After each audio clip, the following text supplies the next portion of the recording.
Like cities worldwide, Atlanta is coping with climate change.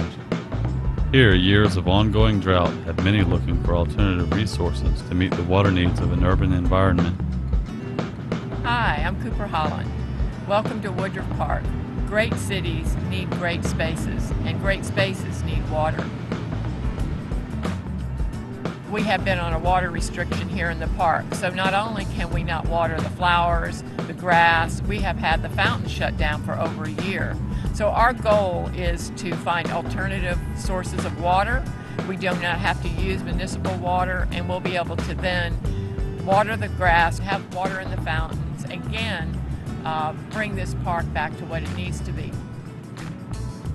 I've been approached by Cooper Holland to evaluate and take a look at what their options are for refilling the fountain and then being able to recharge it based on evaporation and watering the Woodruff Park landscape.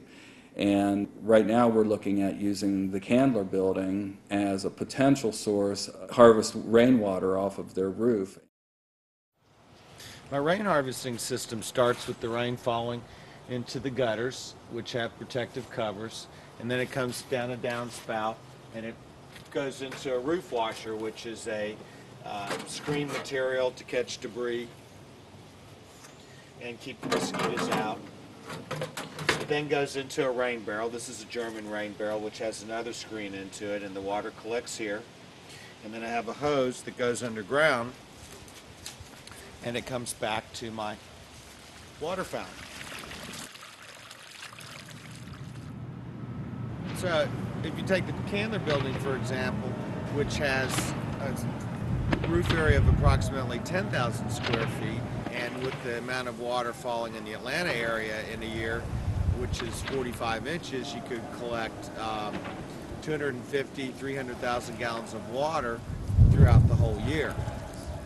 We would have to evaluate the roof line, how much roof we're going to be able to actually capture water from. I personally would lean towards the well, even though a well is not a sure thing in the Piedmont geological area that we're in, because you're drilling in rock. As we found at Piedmont Park, we got one good well and we got a dry well. 3 or 4 months ago, we drilled a well.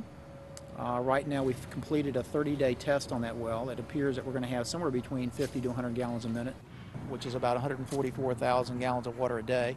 But it is a gamble, because you can't be assured that you're going to get the water. But I think it'd be worth taking a look at. So, and the reason why I'm saying that is that when you do rainwater harvesting, you have to determine how much water until the next rain event. Do we store enough water for a week? Do we store enough water for 2 weeks? Or do we store enough water for 30 days?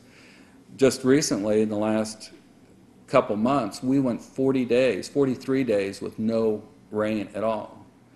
So what happens when you don't have that rain? You don't have anything to harvest and collect.